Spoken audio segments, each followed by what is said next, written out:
Now at 11, a fire after a car crashes into a church in Frankfort. And lawmakers working to give teachers more options in the classroom for disciplining students. I'm Chief Meteorologist T.J. Shuck. Great finish to February out there on this Tuesday. Sunshine, highs in the 60s. Flipping the calendar to March here within the hour, and we could be looking at some record highs tomorrow. Your Storm Team forecast is coming up. ABC 36 News at 11 starts right now. Good evening and thanks for joining us. I'm Paxton Boyd. We begin with breaking news tonight. A Lexington police officer has been arrested on child abuse charges. The Lexington Police Department says state police arrested Detective Ryan Raker today after a warrant was issued by the Estill County Sheriff's Office. Investigators say Raker is charged in the abuse of a child 12 years old or younger. Lexington police say effective today, Raker is relieved of his sworn duties and has been transferred to administrative assignment as part of department policy while an incident is under review. Well, the man accused of killing 3 police officers and a K-9 in Floyd County last year during an ambush attack has taken his own life while awaiting trial. The Fayette County Commonwealth Attorney tells ABC 36 Lance Storrs died by suicide overnight in jail. As we've reported, Storrs was charged in the murder of 3 police officers and a K-9. Storrs is accused of opening fire on a group of officers serving a protective order on June 30th at his home. He pleaded not guilty to 20 charges last August and was due back in court soon. Well, a suspect charged in Fayette County is accused of selling deadly drugs from Lexington to people in eastern Kentucky. The Mount Sterling Police Department says 37-year-old Chase Barnett was arrested last week. Officers say he's charged in the trafficking of meth and fentanyl. Police say an investigation began after a drug task force discovered purple heroin or fentanyl that was being sold for large distribution. Investigators say the drug is considered a major threat to the community.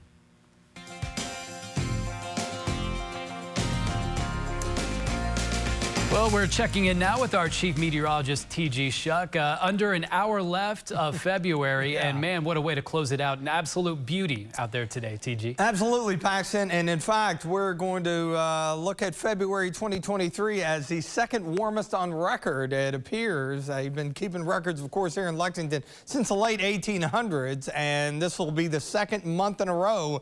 January, second warmest on record. So what a winter so far, at least in 2023. Only cold snap, of course, was that brutal cold just before Christmas. Bluegrass Pace Care, Skyview HD Camera Network, Hicks and Funson Cam. It's fairly pleasant out there, hanging at 50. Winds are shifting now more to the east, albeit light. That was one key to a very nice day. The lighter winds, in addition to the sunshine and afternoon highs into the low 60s here in the Bluegrass, upper 60s down south. We're dropping back into the 40s. We got to put the brakes on here relatively soon as winds shift to the southeast, and we've got a warm front that's arcing across far western Kentucky. Note the low to mid 60s across parts of western Tennessee, northeastern Arkansas, and southwestern Missouri. So I think we'll come up a couple of degrees toward daybreak, low 50s, and then we're on our way toward the mid 70s. That would be a record as we kick off March. And speaking of severe weather awareness week beginning tomorrow, and of course the statewide tornado drill, that's going to be at 10:07 a.m. tomorrow. So it's a good time to get that severe weather safety plan in place as we head toward the spring severe weather season. In fact, could see a few storms as we head toward Friday with another wind event. Your Storm Team forecast is on the way. In Frankfort, lanes have reopened after a multi-vehicle crash sent a car into a church, causing a fire and closing roads.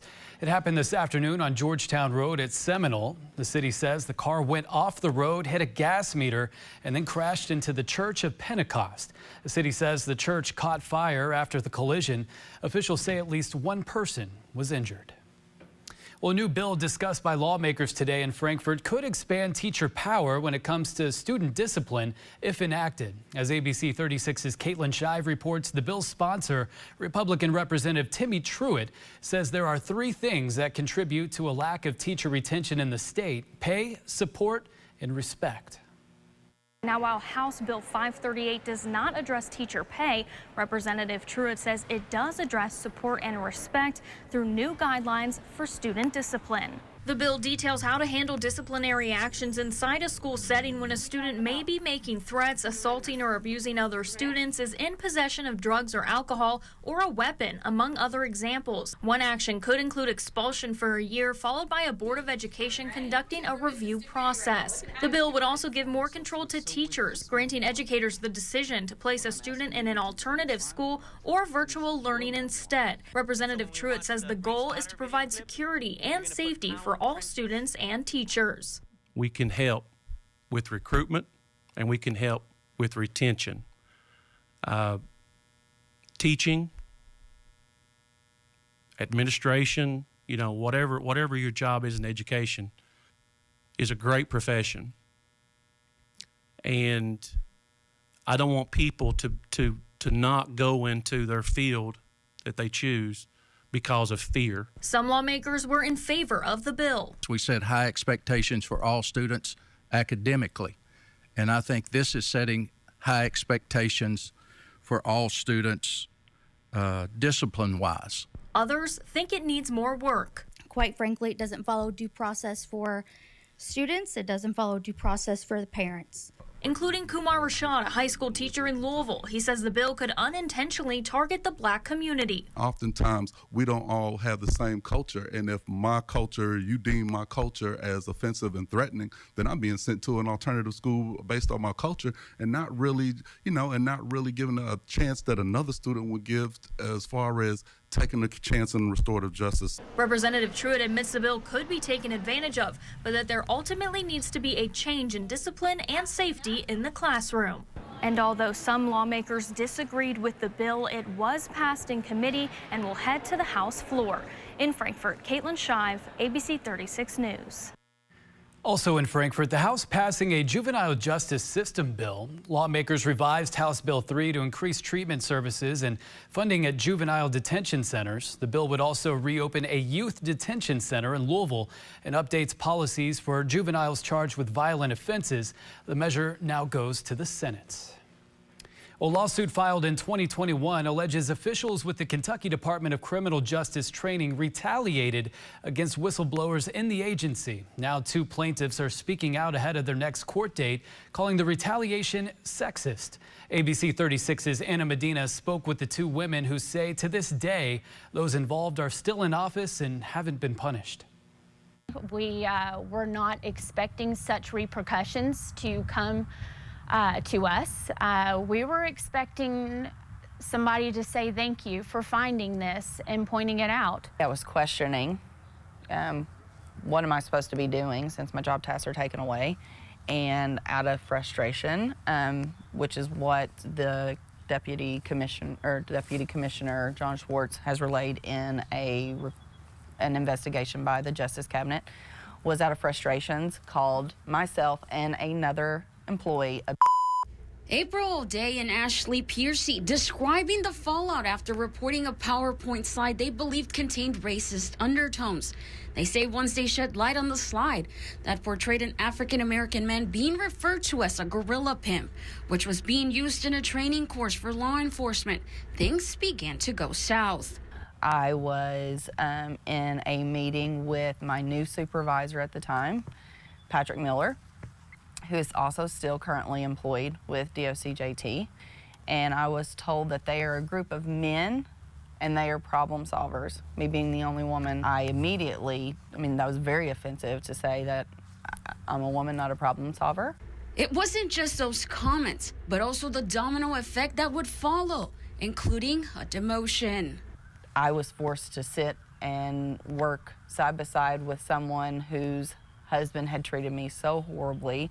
I had that point had several complaints and grievances filed. She was aware, and it made everything extremely difficult in working in that environment.